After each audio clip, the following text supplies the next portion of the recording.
Hey, my name's Nicholson and welcome to my channel. Now in this video, we're going to talk about the Renters Reform Bill, what that means for you as a property investor, what that means for your tenants.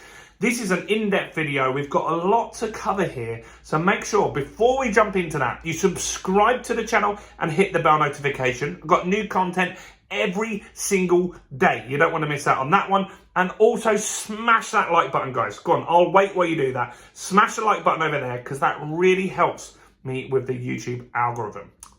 So, the Renters Reform Bill, that was announced in the last few weeks. It's not actually law yet. A lot of people are getting very excited about this. It might not happen because what could happen is that we have a general election, Labour come in and decide to change this. But right now, this is what the Conservatives are planning and they would need to do before they leave Parliament. That's their goal, but it might not happen. So I've got some notes here, guys, so I've got to have a look down from time to time because there's a lot to cover. So let's cover the easy things first. What they're saying is that landlords now are not allowed to let like stop people renting the house if they have pets, right? So here's a problem that I could see on this. So I have probably about a third of my properties, the tenants have pets, normally dogs. And so here's where it could be a problem. I have some leasehold properties and some of those leases, in the actual lease, it says that you cannot have pets in the building. Often with new builds in city centres, that is also the case. And so what's going to happen is those freeholders are going to have to allow an amendment to the lease in order for that property to keep its value and be able to rent out on a buy-to-let basis. And so that's something to consider here. I don't massively have a problem with people with pets.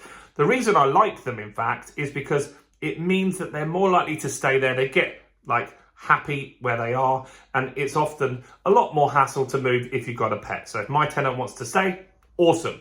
Next is people with benefits. Now, a lot of people turn their nose up at tenants with DSS benefits and they don't take them. Now, you're not actually going to be able to do that anymore. If someone wants to rent your property and they've got the affordability, maybe the council are paying for them, you need to allow people that are on benefits to rent your property. And I think that's fair enough. I've got tenants on benefits and they pay on time. The council, in fact, pay on time. In fact, I've got one just last week, I don't know if this is a new thing with Dorking Council. I've actually got 6 months that the council's part of the rent, the top up, I got that early, 6 months of it as a big lump sum. So that was great, really happy with that. And so benefits is something that you've got to allow tenants to do. Now, next, this is the one that's worrying a lot of people with this new rule, is Section 21 being abolished. Now, this isn't abolished now. It's still valid because this isn't law yet, is it? It might be by the end of the Conservative government. However, it's not right now. Section 21 is something called a no-fault eviction. And that means for any reason, you can give your tenant notice and they can't legally object to it. Now, there's a lot of charities that aren't happy with this. Shelter and Citizens of Ice and places like that feel that some landlords use this unfairly to get tenants out of the property and then remarket them at a higher rate. And so Section 21 is no-fault evictions. That is due to get abolished. A lot of landlords are panicking about that, saying, well, that's unfair. I want to get my property back sometimes for various reasons. I've actually never used a Section 21 in the past. I've had some bad tenants. I've considered it, but I've actually never used it in the past. So I'm not that worried about it. It's never been something. I've been a landlord for 20 odd years now. I'm not fussed. I don't think it's a big problem. And here's why, because some of those landlords that are worried about this haven't focused on this next part, which is Section 8, right? So Section 8 is also for evictions, but for different types of evictions. So you can evict somebody or give notice to somebody for these various reasons. And there'll be more, but these are the main ones. If you want to sell the property, right? So some people were using Section 21s because they wanted to sell the property, but you could have used a Section 8 anyway. So Section 8 is getting stronger. If you want to sell your property, you are able to do that. That's very, very important. Now, if you wanted to move into your property, maybe you needed to move into your property for some reason, they're extending this. So before, it was that you would move into the property. Now it can be your children, it can be someone in your close family. If they want to move into the property, you can give a Section 8 notice and get that tenant out. So that is a good thing. So you have that option to do that. Now, what else you can do is if somebody has been in more than 2 months of arrears. Now, this is changing as well. This is important, so listen to this. So Section 8 before, if somebody got 2 months in arrears, you could then start the court process to evict them. Then what some clever people did was the day of the court case, they got their rent up to date, and then the case would be dismissed. You couldn't then evict. And then they would just go back into arrears again. Now what the new rule is, if they've been in more than 2 months of arrears at any point, even if they catch up again, you can use a Section 8. So if someone's messing you around, or another reason is if they're causing damage to your property as well. There's various other Section 8 reasons, but these reasons alone and the fact that they've strengthened those to make those better for landlords gives me confidence that, in fact, when we lose Section 21, we're still protected. I've never needed a tenant to leave because I really don't like them or anything like that. I'm always they normally leave of their own accord because they've outgrown the property. So Section 8 is actually going to be a really good thing, and that's going to protect landlords. So dig into that if you're worried about being a landlord and not being able to get someone out. Now, some more details on Section 8. If you move into the property, because some landlords will think, I'm going to move into the property just to get this tenant out, you actually can't remarket it for 3 months.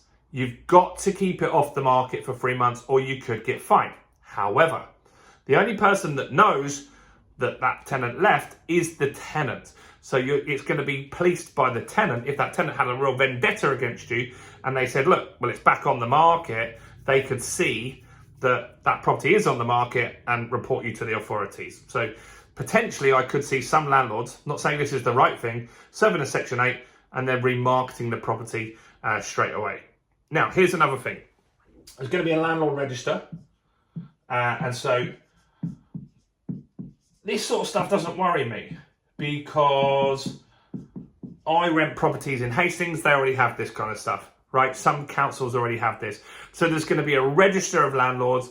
You're going to have to make sure you're a fit and proper person. I think all of this stuff is good. Like, it's not difficult. It's just a few forms.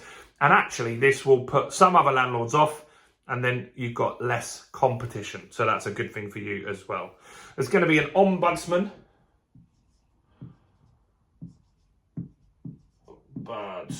And so that's, if there's any problems, it's going to be a fair place to get those dealt with. And that's good.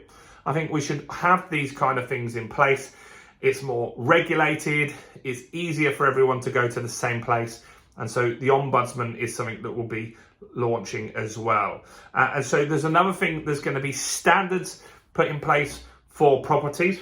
I don't have any problem with that. All of my properties are refurbished normally before someone even moves in. And so there's something called the Decent Home Standards, DHS. DHS, Decent Home Standards. And that's going to be regulations on the quality of the property and stuff like that. And that's good because that will weed out the slum landlords. And if you get rid of those, that will make landlords get a better reputation, right? And so that's a positive thing in my eyes. Rent increases. Last one. Increase. If you want a rent increase, you've got to give 2 months notice now, or once this legislation passes. Now it's around about a month at various points in the contract. I just ask the agents when we should put the rent up, how much is fair.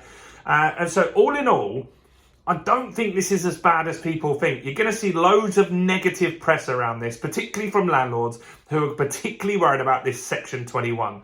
Why are you worried about Section 21? If you can get your property back if you need to sell it, if your tenant doesn't pay or they damage the property, you can get the property back anyway. I don't see what the big deal is. Section 8 is getting strengthened to give you more support, to speed up that eviction process anyway. So I don't see this being a particularly bad thing for landlords. And in fact, it's not going to cost you money, really, any of this. I don't see anything here that costs me more money. And so if it doesn't cost me more money, it makes it more professional, makes it a little bit harder for the rogue landlords, fine. If it brings up the standard of rental property, great news. I think that's good for everybody. So let me know your thoughts on the Renters Reform Bill. Will it come into practice? I don't know. I think we've got to act as if it's already here. If you do that, you'll find it much easier when it comes into process. Do like the video, guys. Subscribe to the channel and hit the bell. Check out all the other content on the channel, including this video right here.